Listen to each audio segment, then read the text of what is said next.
A scribe came to Jesus and asked him, what is the greatest command? And he said, the greatest commandment is this: love the Lord your God with all your heart, soul, mind, and strength. And the second is like it: love your neighbor as yourself. And he gets that from the last place I would look for the greatest commandment, the book of Leviticus. Right? Leviticus chapter 19, where a section ends with this command: you shall love your neighbor as yourself. But before that, there's a whole series of thou shalts and thou shalt nots. And we looked at that in general last week. And all of them are different ways in which you can love your neighbor. Today I want to look a little bit more closely at one of those commands that's found here in Leviticus chapter 19, verse 11. You shall not steal. You shall not deal falsely. You shall not lie to one another. You shall not swear by my name falsely and so profane the name of your God. I am the Lord. All of those things are about not stealing. Don't steal straightforwardly, and don't try to trick people to steal things from them. We want to look today especially at you shall not steal. 4 little words that are packed full of a lot of ideas that I hope we can unfold as we're together this morning. Stealing is a universal evil. It's universally understood to be a wrong thing. I don't think there's a culture in the world that believes that it's all right to steal. Different cultures will define different parameters for what makes stealing, but everybody agrees that stealing is wrong. It's kind of built into our universe, built into nature, built into our hearts, that we just understand that stealing is wrong. So what is stealing? Right? If you ask any child or adult, the very simple, straightforward answer is stealing is taking something that isn't mine. Stealing is taking something that doesn't belong to me. And I believe that's correct. But the important thing that's tucked away in there is that things have to be able to belong to you. Right? If things can't belong to somebody, then there's no possible way you can steal it. If everybody owns everything and everybody shares everything, then everybody has a right to everything and everybody just has to share everything. But the minute you say thou shalt not steal, you already make a statement about the rest of the universe, which is this: people can own things. So what is ownership? Right, this morning you're going to feel like you're talking to a 4-year-old and listening to me. Right? Remember when you talk to little kids, they always say, why? And then you tell them why, and they go, but why? For that thing. And you keep backing up, right? And that's what I want to do with you. These are things that we don't always think about, but every now and then we have to pull them out and look at them to remind ourselves of really important truths that are tucked away and we just kind of accept. And sometimes we lose them that way because we don't look at them often enough, right? So if I own things, what is ownership? Well, I think the simplest way to explain ownership of something is that I have a rightful claim to the possession of a thing and therefore the control of that thing, right? So I can control its use, I can control its modification, I can control its transfer, I can control its disposal. So it's a rightful claim, right? So what's a rightful claim? Well, there's certain things that everybody seems to agree, and we all understand, that makes a rightful claim, that gives me a right to say, this is mine. I want to show you a few pictures. These are from my office. As I was thinking of this concept, I quick snapped some pictures in my office to try and illustrate for you rightful claims to ownership. Here's the first one. That's mine. I made that. Now you can see why I'm not the carpenter and my brother is. But I made it when I was in 9th grade. In 9th grade we had shop class. They called it industrial arts back then. But you had to learn different skills with your hands. I'm more of a head and book guy, but I had to take this. So I think I made a chisel. I forged a chisel out of a piece of metal. We worked with plastics, and I made a nice little E out of plastic. And then we had to work in wood, and we all had to do the same thing with that, and that was to make one of these little bookshelves. And you just take a piece of wood. We had to cut the different lengths, measure it and cut it on the bandsaw, and then see how that upright piece is. Well, we had to cut a little notch in the long piece in the bottom and then sand that out, and then we had to glue that in, and then the little piece underneath is actually angled, and we had to cut the angle and sand it and then glue it, and then we had to stain it. So you do not want me staining anything in your house, as you can see. But that piece is pretty special to me. I put my smaller books on that and have it there. I own it. You know why I own it? I own it because I took resources, wood and glue, and I applied work to it, right? I used effort to transform those resources into something, and so therefore it's mine. That's something everybody understands, that if I have a resource and I make something out of it that I can use, it belongs to me. I have the control of it. I can use it, I can modify it, I can transfer it, I can dispose of it. So working and earning a thing and making a thing gives me a rightful claim to say, that's mine. Second picture.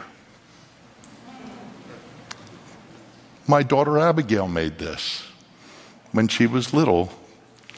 And she took a resource, clay, and molded this cup, and then she painted it and wrote Daddy on it, and then fired it in a little kiln, and when she was done, she gave it to me. So what did she do? She did the same thing I did with the bookshelf, but instead of saying, this is mine, she transferred it to me. It's called a gift. Right? So anytime I relinquish control by giving a gift, right, I give the control and possession to somebody else. So I can work and earn things. I can give a gift. Here's the third thing. The guy on the left is my third great-grandfather, Christian Eshelman. And he was born in 1834. And the picture next to him is his family Bible. And that Bible is really special to me. On the inside, when you open it up, there's a real special writing, real fancy writing from the middle 1800s. It says Christian Eshelman. And my dad, when he was a little boy, saw that Bible and he looked at that and he thought it was so beautiful. He said, I'm going to name my first son Christian. And that's how I got my name. Now, my grandfather, when he was disposing of his things, he passed that down through the family, and it came to me as the oldest grandson. He bequeathed it to me, right? So that's another way that we can gain a rightful claim to things. We can inherit, right? So we work and earn, we can receive a gift, or we can inherit it, where my grandfather transferred the ownership of that to me, and eventually I will transfer the ownership of it to one of my grandsons, right? Those are all ways that we can have a rightful way. There's other ways too, right? And sometimes there's complications, right? And you might be thinking, this is where our minds go, isn't it? Right away we go to the complications and the exceptions. So when I'm walking across the parking lot at Wawa, I'm always scanning the ground looking for shiny things. All right. So if I find a penny and I pick it up, is it mine? Do I have a rightful claim? Sure. Everybody, sure. So I put it in my pocket. Nobody complains. What if I see a $100 bill blowing across the parking lot? Can I go pick that up? Okay. What if there's a $100 bill blowing across the parking lot and there's a little old woman hobbling after it? Can I say, I can outrun you? I have a rightful claim. Well, that gets a little more iffy, doesn't it? Well, how do I know it was really hers? And we'd all kind of expect, well, Chris, come on.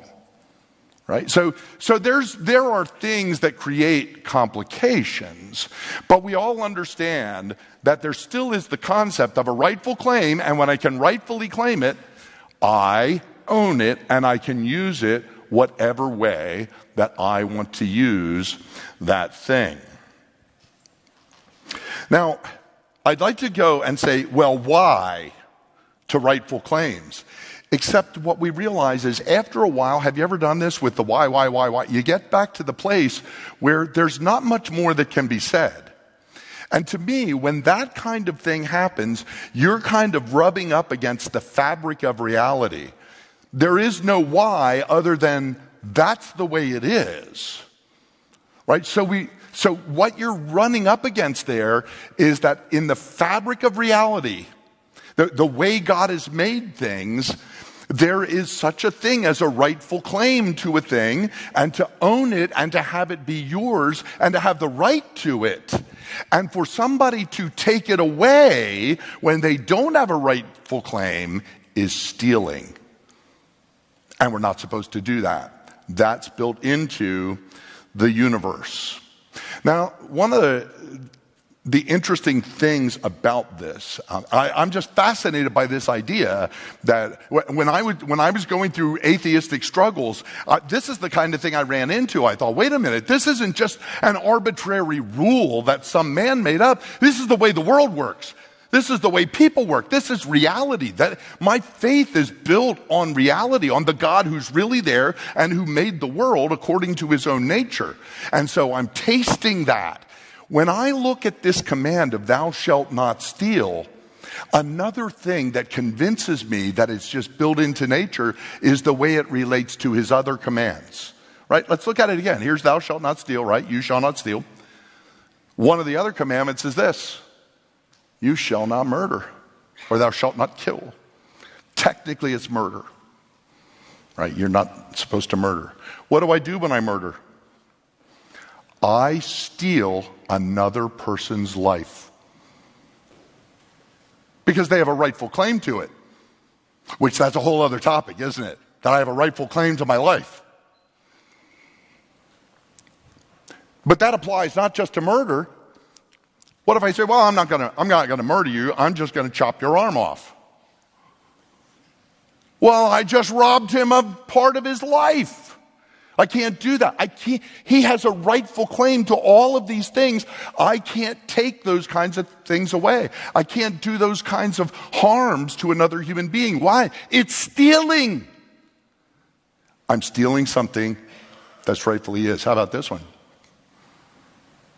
You shall not commit adultery. What do I do when I commit adultery?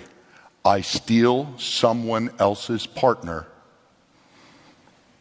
That partner rightfully belongs to them. I don't have a right to that person.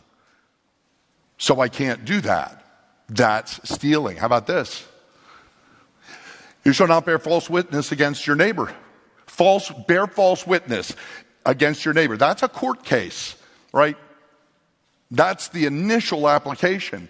So here I am in court. He has a right to truth. If I lie, what am I doing? I am taking away justice from him. I might be stealing his reputation. I might be stealing a part of his life. Stealing is involved in all of these things. How about the last commandment? You shall not covet anything that is your neighbor's. What is at the root of stealing? Wanting. Coveting. That last commandment, we're going to eventually go into that last commandment. Not today. But that last commandment is powerful. You know, God puts down no punishments for it. He doesn't call it a crime per se. There's nothing outward. You can't see when somebody is wanting something.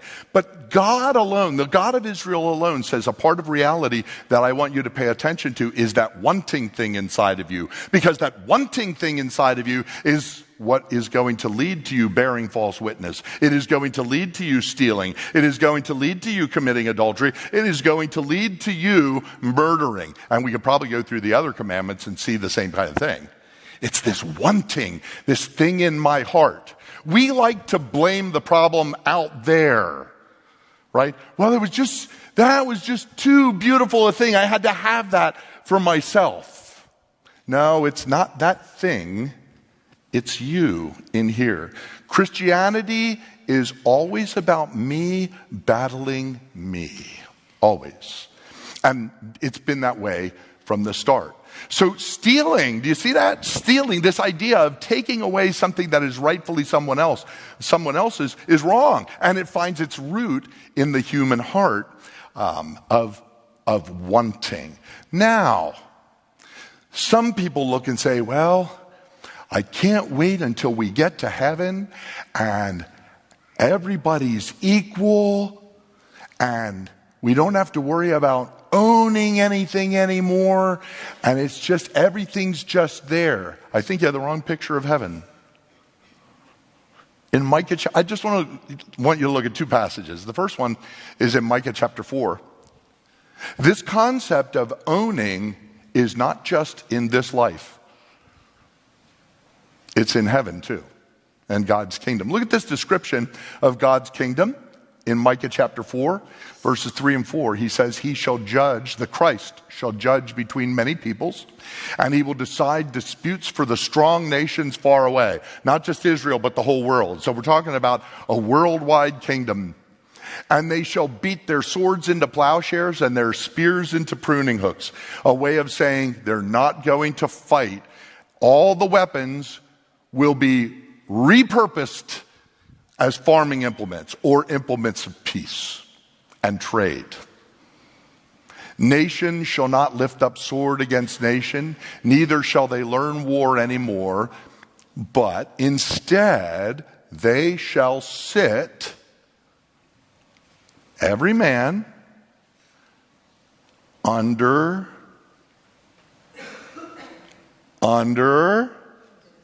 his. Do you see that? So who's the vine belong to? Him. Every man in the kingdom will sit under his vine and under his fig tree. Here is a picture that is given us of a peaceful life. And the peaceful life that is promised involves a vine and a fig tree for me to sit under, and they're mine. And no one shall make them afraid, for the mouth of the Lord of hosts has spoken. You remember Jesus in the New Testament told a parable, in Matthew chapter 25. He says, for the kingdom of heaven will be like a man going on a journey who called his servants and entrusted to them his property. See that? To one, he gave 5 talents. Now, a talent was like a gold bar or a silver bar, precious metal that was molded into a bar, and it was a certain weight. The weight was called a talent. To one he gave 5 talents, to another he gave 2 talents, and to another he gave 1 talent, to each according to his ability. Is that fair? See, keep this in mind. To us, fair means everybody's equal and everybody's the same. Everybody's identical. That's not God's idea of fair. He says, I'm going to give to each according to his ability. 1 is 5, 1 is 2, 1 is 1. And then he went away. And he who had received the 5 talents went at once and traded with them. So he invested them. And he made 5 talents more. And so also he who had the 2 talents made 2 talents more. But he who had received the 1 talent went and dug in the ground and hid his master's money away. So the other 2 invest and make more money. They make a profit. And the other one doesn't.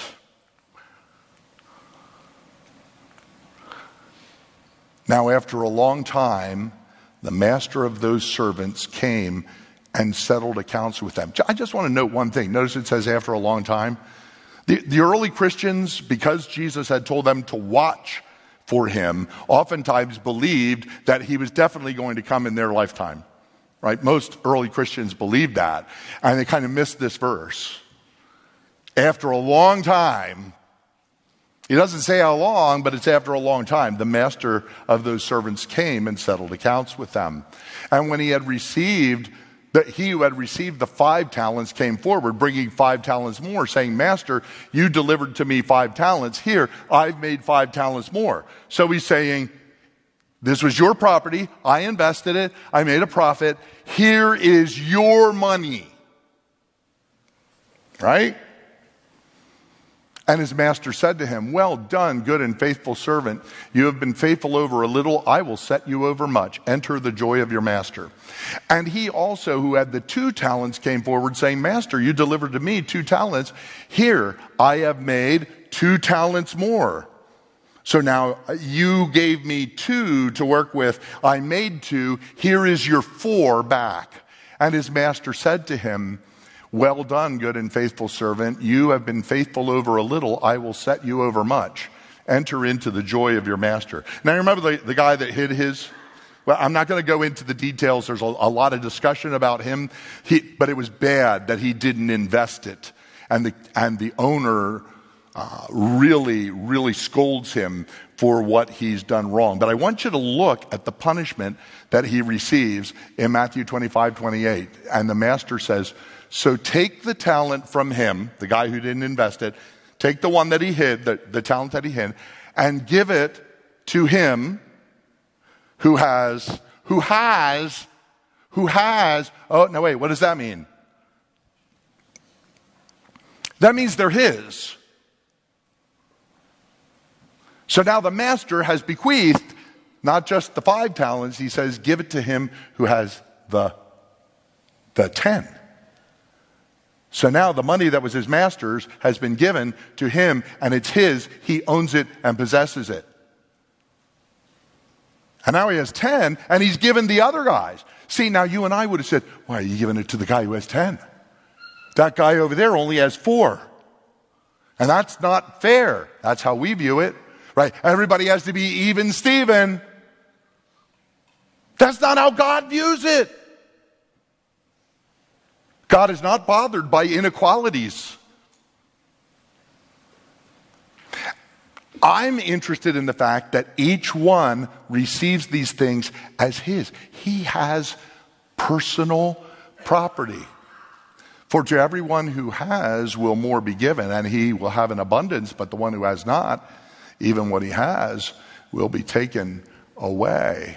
Yeah, remember there's another parable that Jesus told about the kingdom. It's about a man who goes into the marketplace first thing in the morning, early in the morning at sunrise, and says, hey, I need people to work for me. Anybody want to work for me? I'll give you a day's wage. And a bunch of guys say, yeah, we'll go out in the field and work for you. So they go out. And then at noon, the owner says, I'm not getting the job done. I still need more workers. So he goes to the marketplace and he says, hey, you guys doing anything? And a group of guys say, no, we can work for you. And he said, I'll pay you a whole day's wages. Go out and work. Well, they go out and work. And so they're working with the guys who have been working since sunrise. And finally, at 3:00 in the afternoon, he finds a group of guys who aren't doing anything. He goes, hey, you want to go have a day working? Just go out into my field and work with the guys who are already there, and I'll pay you a full day's wage. Remember that? So they all go and they work together, and at the end of the day, they come for their pay, and he gives each one the same amount. A day's wage, a denarius. Now we all look and say, see, it's even. No, it isn't. No. One group of guys work for 8 hours. One group of guys work for like 5 hours. Another group of guys work for 1 or 2 hours. And he paid them all the same amount, so they're all paid differently. Well, that offends our senses. It doesn't offend God's senses. He gives to each what belongs to them. The inequalities don't bother him. Right? So when we look, here's what I'm trying to get at. When we look at eternity and the kingdom, it's pictured in terms not only of inequalities and different rewards to different people, but it's pictured in terms of me owning and possessing and having things. That's not a bad thing. It's a good thing. And you might say, okay, Chris, why are you getting all lathered up about that? Because there are people who don't agree with that. Right? Do you know that? In our world, there are people that don't agree with that. Like this guy, Karl Marx. Simple statement from the Communist Manifesto. The theory of the communists may be summed up in one sentence: abolition of private property. He said the problem in the world is people owning stuff. Because when you own stuff, it makes you selfish. So what you have to do is take that all away. See, that's capitalism. When you own something, that's capitalism, and you own capital. And that means that you have all the money and you have all the power. Therefore, when you hire somebody to work for you, you're abusing them. Because you're making them work and produce something for you, and you get the profit, and they don't get paid exactly what they're worth. So his answer was, take it all away and let all the workers own it jointly. Now, if you did that, what do you think is going to happen? Here's what I think is going to happen. All the workers will become capitalists. And they'll all fight to make more money because they believe they have a right to possess it. So the problem with Karl Marx was he was running up against the fabric of reality, and he wasn't telling himself the truth about human nature and about the way people are created and the way the world is created. The world works and was made to work with people owning things. And there's a flip side to that, isn't there? See, we look and say, oh, I have a right to own it. Yes, I also have a responsibility to do things with it. And that's a whole other sermon, isn't it? We'll talk about that later. And you say, well, Pastor Chris, you're getting into the politics again. Yes, because politics isn't just politics. It's the way you look at life. Right? I struggle to vote for someone who does not believe that you can or should own property, who believes that the goal is for nobody to own anything or for the government to own everything. Yeah, because government people are all really good people and they would never cheat you. No. It's better if it's divided up and each man owns and has responsibility. Now, yeah, that's real like highfalutin philosophy, isn't it? But you can talk to common people and they think the same thing, don't they? Remember this guy? His famous song, Imagine, John Lennon from the Beatles, imagine no possessions, I wonder if you can. No greed, no need for greed or hunger, a brotherhood of man. Imagine all the people sharing all the world. That's what 3-year-olds believe. Right? Didn't you think that as a kid? Like, I remember thinking, like, why can't we buy that thing? We don't have the money to buy that thing in the store. We have to buy that thing. Why can't we just have it? Why doesn't the man at the store just give us what we want? We should all be able to just go into the store and get whatever we want. Do you remember thinking that? And it's like, I know 50-year-old people who still think that. They built a whole political belief on that. No, there are reasons you can't do that. You have to exchange your money and say, my money is worth that bunch of bananas, right? Or that steak or whatever it is. And that's how we do things. We make exchanges and transfers of who has the rightful claim. No, if there were no possessions, do you know what you'd have? You'd have more hunger. And more greed. Isn't this one of the problems, like we look at the founding of America, what happened in America? Well, we had the European culture, right? And we had learned that, hey, not only can we own things that we make, but we can actually find a way to own, at least temporarily, we can own property. So we'll create a deed, sell property, and then we will farm the land. That'll be our resource. And then we will trade and so forth. We came to America to a culture where when they landed, there's nobody there. Right? So they planted a flag, and in the name of the king, they claimed this land. So they believed they had a rightful claim because the king told them they could. And then we ran into people who were nomadic and roaming around the land, right? And they didn't believe in the ownership of land. They believed that there were no possessions that we should all share. And they were all such peaceful people, weren't they? And they were all civilized and humane, not like the Europeans. No! If one tribe was hunting when another tribe wanted to, they'd kill each other. Because they didn't own the land. They used the land and believed in sharing the land. And there were some brutal wars. I talked to our missionary, Greg Donnelly, who part of his ministry years ago was with the Bedouin in Jordan. So the Bedouin are nomads who take their flocks and they wander around just like Abraham did 2000 BC.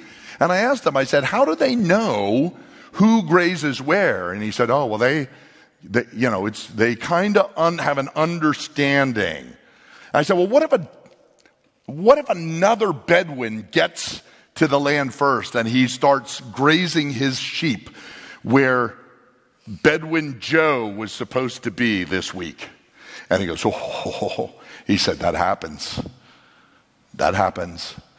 And he said, and then there is violence between them. Now they struggle. See, that's what happened. That's a difficult problem. A culture like the Europeans, which understood possessing property, running into cultures that didn't understand that. That's a difficult problem, right?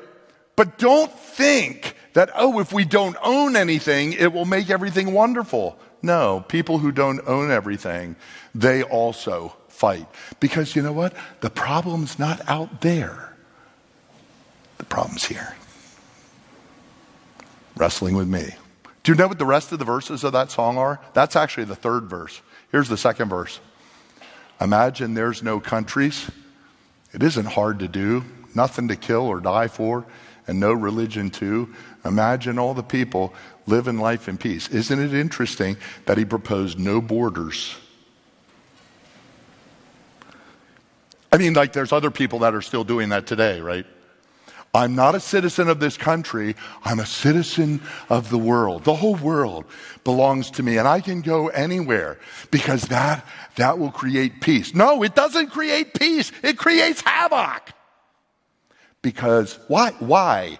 Because you're running into the fabric of reality that God made. God made things to be possessed and used and transferred. That's how he is. And if you don't recognize that and you take somebody's stuff, we all know that's wrong. It's built into the universe. And that's why the very first verse of that song goes like this. Imagine there's no heaven. It's easy if you try. No hell below us, above us only sky. Imagine all the people living for today.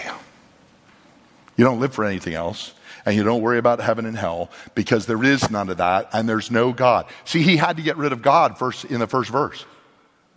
Why? Because God has made the world to operate with personal ownership of property, and that if you take somebody else's rightfully owned property, you're stealing, and that's wrong.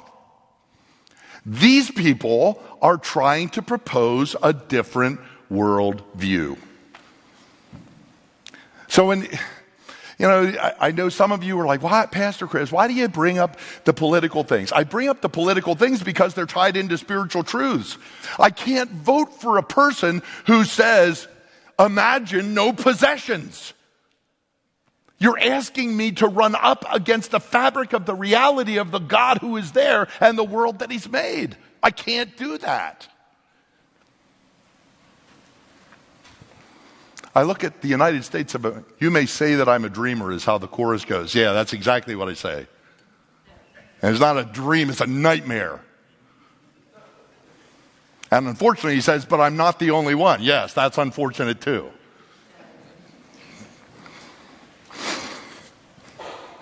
And then I contrast that with the United States of America when we were founded. Look at what Thomas Jefferson wrote. We hold these truths. Oh, we actually believe there were truths that were inherent in the world to be self-evident, right? You eventually get back to the place where there's no more defining and no more explanation. Everybody just gets it. That all men are created equal. A man is a man is a man. That's how we were made. And that we are endowed by our Creator with certain unalienable rights. Unalienable means that they are rights that are built in that I cannot be alienated from because they're part of the universe. Because the Creator made it that way. And that among these are life. So I have a right to my life, don't I? And nobody can take it from me. Because if you take it from me when I have a rightful claim to it, you're murdering and you're also stealing. And you're running into the fabric of the universe, the fabric of reality. Life, liberty. See, liberty means that because I'm an individual created before God, that I can choose what to do with my life and the property that I own. You can't take that from me. My little bookshelf is mine. My little gift from my daughter is mine. My Bible that was given to me by my grandfather, that's mine. I am free to do whatever I want with that. Life, liberty. And Jefferson says the pursuit of happiness, but he actually got this phrase from a Christian philosopher of the day called John Locke.